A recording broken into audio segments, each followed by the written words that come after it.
Hello everybody and welcome to today's video where we will be going over these power rankings. Now, this is a new thing on the channel that I will be doing every Saturday. It'll kind of recap the week of wrestling. Eventually I will add AEW and Xavier Woods, not Xavier Woods, NXT, but I just didn't get time to watch those. I'll probably start with NXT because it's on a Tuesday. My Wednesdays are kind of full, but I'll try and get AEW in these. And then we were able to post the past couple of weeks because we were on vacation, but now we are back. We'll be pumping out some content.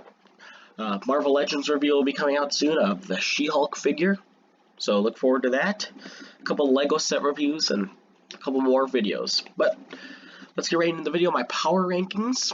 So this is like 10 wrestlers. So it's 10 wrestlers, and if I were to give honorable mentions, I probably would give it to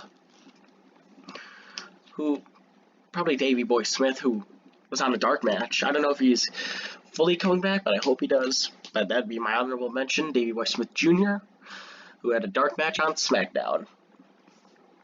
Let's get right into number 10. Finn Balor made his return to SmackDown with their first show with fans. Got a pretty decent pop. After he went down to NXT, I really liked what he was doing there. Won the NXT belt from who did he win it from? Oh, the tournament. Yeah, it was vacated. I don't know. But Finn Balor came back and interrupted Sami Zayn and attacked him. I would have liked. This is filmed on Saturday, July 7th, so if it is announced. But I would like them to announce a Finn versus Sami Zayn match at Money in the Bank. That would be pretty good. Fell off that card. Great match, but Finn couldn't go any higher because he didn't wrestle. But this moment was pretty good, coming back to the main roster after about a year and a half. Number 10 is Finn Balor. Number 9 is Ivar of the Viking Raiders. This is a surprising one. He took on AJ Styles in a match, which was pretty good. I thought for the time it went, it was pretty good.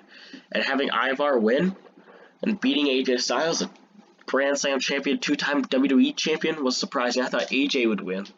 But this match was the better of the two. Ivar is a good wrestler. He really wrestled. He was doing those big spots. And they have a title match at Money in the Bank against the Raw Tag Team Champions, which include Omos. Omos is number 8 because he had his first singles match against Eric. It wasn't the best match, but I really like Omos. I don't know why, but he's learning his ways in the ring. He added that choke slam to his moveset. I think that's to be his finisher. He was more involved than WrestleMania, which was his first match, which you expected because it was a singles. Eric tried to carry the match. Eric was doing pretty good. Omos was stumbling, that kind of stuff for the Giant, but I think they'll retain at Money in the Bank. He'll probably be on here next week. Him and AJ, though. Alright, number 7 is the Bloodline. I'm going to call him that because that is a sick name. Roman Reigns and the Usos.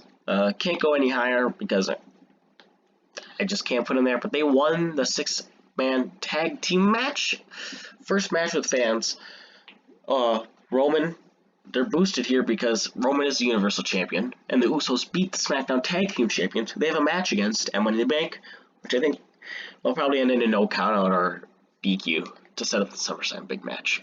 But yeah, Roman, probably the best thing in the WWE right now, and the Usos, this family, is probably the best thing in WWE, including the Usos, and if they do want to go all out, they can add Uso's younger brother, who just is a free agent now, which I think would be awesome. It adds some more big Samoans, part of this family.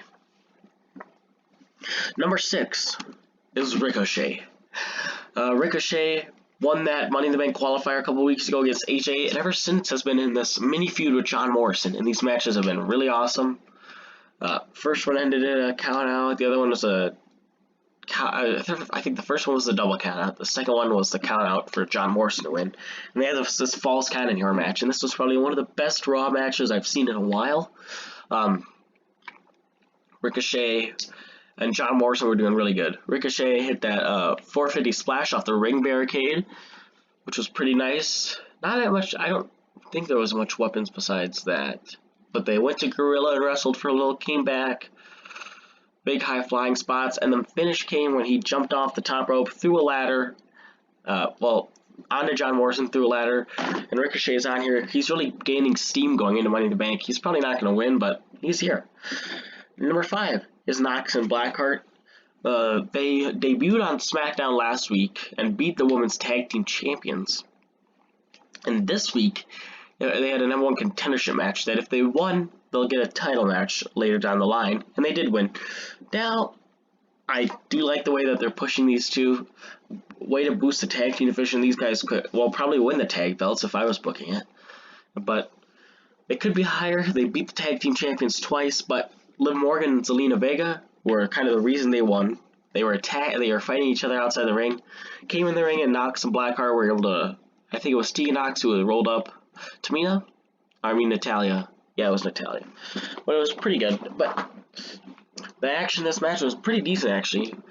For some, Tamina looks awesome as a big, she should be heel, and Natalya and Tamina work really good together. That is number 5, Knox and Blackheart.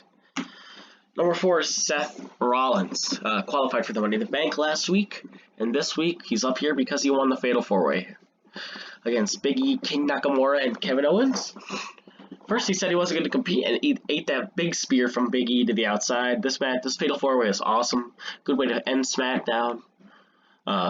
What's it called? Kevin Owens hit an elbow drop off the top of the ladder through the announcer's table. Bigger spots, But the finish came when Seth Rollins, I think, hit the stomp on Big E. And then pinned him. And then Seth Rollins climbed the ladder and grabbed the Money in the Bank contract. I also don't think he's winning.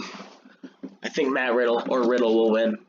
Or Big E. It will be Riddle or Big E to win this match. The Money in the Bank match.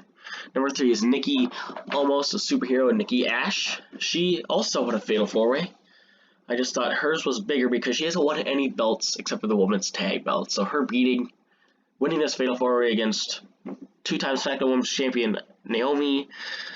I don't know what, Alexa's won the SmackDown belt once, and the Raw, I think, 3 times. So beating her and Asuka, who was just like a 200-day champion. Especially pinning Asuka is a huge boost. And I like this character. She came up with it herself. I think they could go big places with this. She could win. I could see Nikki Ash winning, but I do think Liv Morgan will win. I think it'll be Liv Morgan and Riddle to take the Money in the Banks. But Nikki Ash really surprised me. I thought Asuka was for sure going to win that match. But we already got that roll-up sequence. I knew Nikki Ash would win. That's just kind of how it happens. But Nikki Ash is your number 3. Just cracking the top 3. This is probably the best place to be in the power rankings. Because hopefully they retain next week in these spots. We'll see who's number 1 for the longest, but probably will change a lot. Because number 2 is Bianca Belair. Oh, okay. Bianca Belair was supposed to face Bayley in an I Quit match at Money in the Bank, but Bayley got injured. At first I thought it was going to be a storyline injury, but turns out it was real, unless it does come back as a storyline injury. But Sonya Deville announced that she will be defending against Carmella right when they have fans back. Bianca Belair's championship run hasn't been the best, in my opinion, but her in-ring work is always awesome. She had a pretty good match with Carmella. Carmella is not the best worker, but Bianca was able to make this a good match and retain. Way to get the fans going. The fans love Bianca. So she is number 2, and number 1 might surprise you. But number 1 is a great wrestler who's been wrestling for a while, since the 2000s. But this past week he had a really big win of his career. So number 1 is Xavier Woods of the New Day. Xavier Woods has always been awesome. He's always super charismatic. He's also a great wrestler. He's had many great. Him and Kofi or him and Big E have had great matches, like that triple threat tag team match at Extreme Rules. I like that match. That match was pretty good. Him and Big E versus KO and Sammy at Stomping Grounds 2019 was good. Xavier Woods has been wrestling for a long time. He has been part of TNA as Consequences Creed, and ever since he came into the New Day back in 2014, he's just been awesome. So But the reason Xavier Woods is number one is because he kicked off Monday Night Raw this week and beat the WWE Champion. He pinned him, didn't win via DQ, although it was a roll-up, but nonetheless, he beat the WWE Champion Bobby Lashley. And looking forward to the Bobby Lashley versus Kingston match. I think Bobby will win. And I heard the rumors Bobby versus Goldberg, which I don't mind. Bobby will probably win that. I don't think they'll give the belt to Goldberg, but Xavier Woods is your number one spot on the power rankings. Tune in to what's it called? To a surprise, he's here. Could have been Roman, could have been here. Bianca could have been here, but I think this is a huge win for Xavier Woods. If they do want to give him, if Big E does win the Money in the Bank, he can start feuding with these two if he goes heel and cashes in on Bobby. I wouldn't mind that. But Xavier Woods is number one. Tune in next Saturday, July 24th, I think, where Money in the Bank, Raw, SmackDown, hopefully NXT are all included into this. And we will get win-loss records here soon, so I can tell you their win-loss records, but I want to do that because some on the internet aren't what I want. But thank you for watching. Please subscribe and tune into the She-Hulk review coming in a couple days.